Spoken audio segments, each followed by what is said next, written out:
biasa gitu, padahal itu udah termasuk penilaian formatif. Benar banget itu.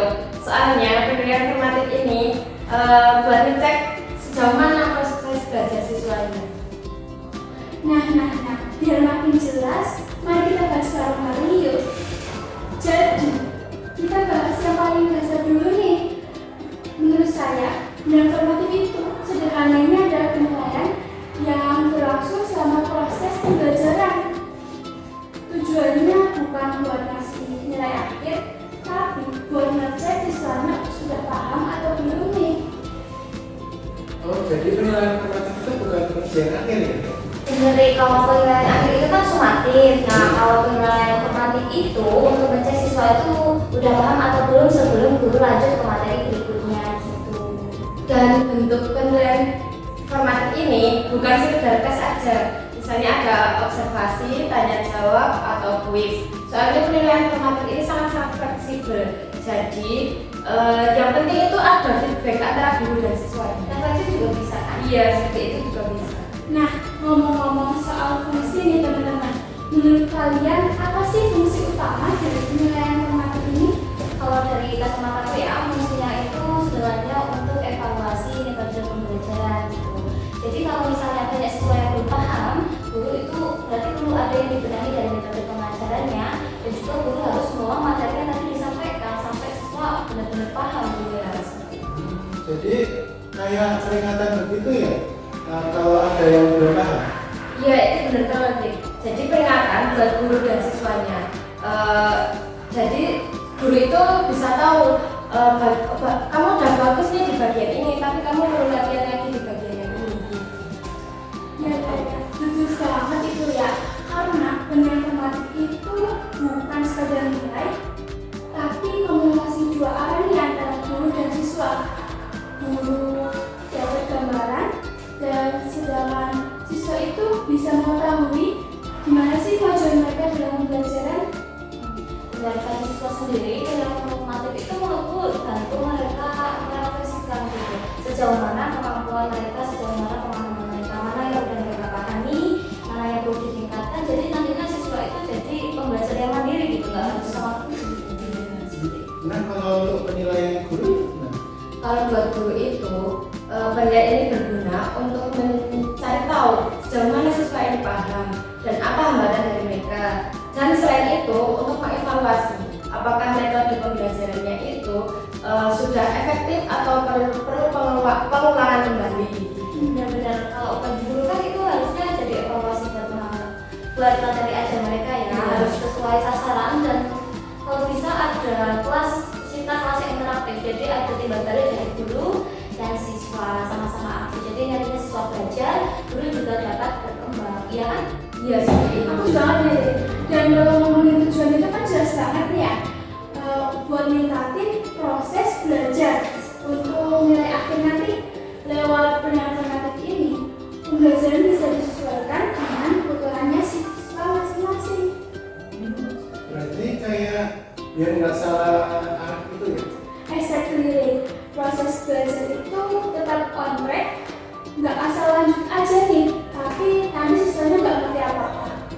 Aku tambahin sedikit nih ya. Lewat penilaian formatif ini, jadi guru dan siswa itu ada feedback. Jadi guru juga bisa ngasih saran tentang proses belajarnya siswa seperti itu. Benar-benar feedback ini penting banget nggak sih? Kadang Iya. siswa cuma butuh tahu letak kesalahannya di mana biar mereka bisa memperbaiki. Iya. Nah, biar makin jelas nih, coba kalian kasih contoh penerapan penilaian formatif di dalam kelas.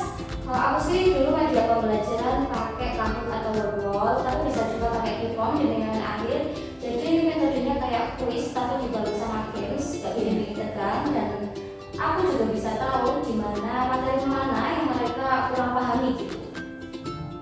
Aku pernah disuruh sama guru untuk mencatat materi yang udah paham dan terus minggu depan itu diulang kembali agar dia tidak bingung gitu. Itu termasuk cara yang keren sih menurut saya. Soalnya di situ gurunya itu bisa peer feedback sama siswa. Jadi selain itu siswa juga bisa kasih masukan untuk teman-temannya. atau mungkin bisa lewat refleksi harian pilihan harian materi. Misalnya guru minta siswa nih untuk menuliskan satu kalimat di mana siswa itu kayak kurang paham tentang materi itu.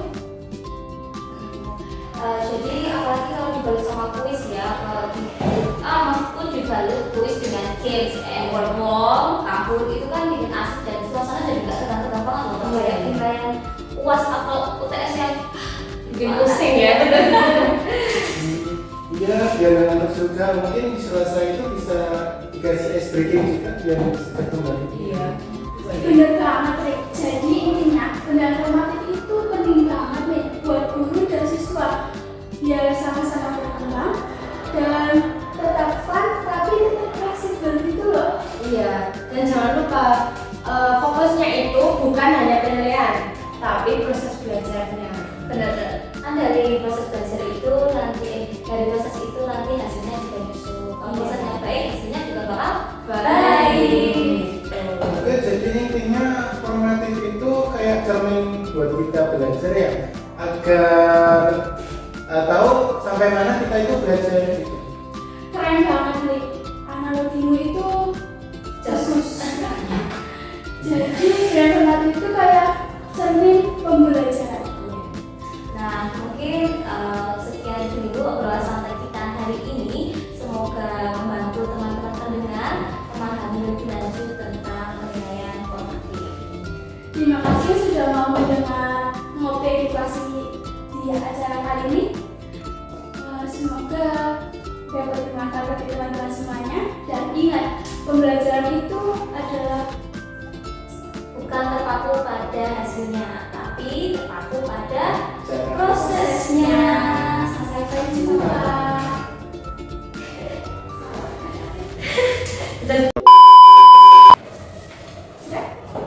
Yuk. Satu Loh, kita tuh bisa dikata aja. Ya, aku berak-berak aku.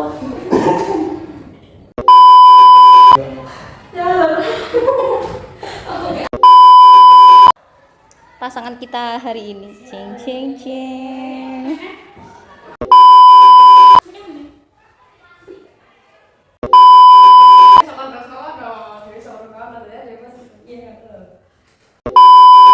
Atau apa?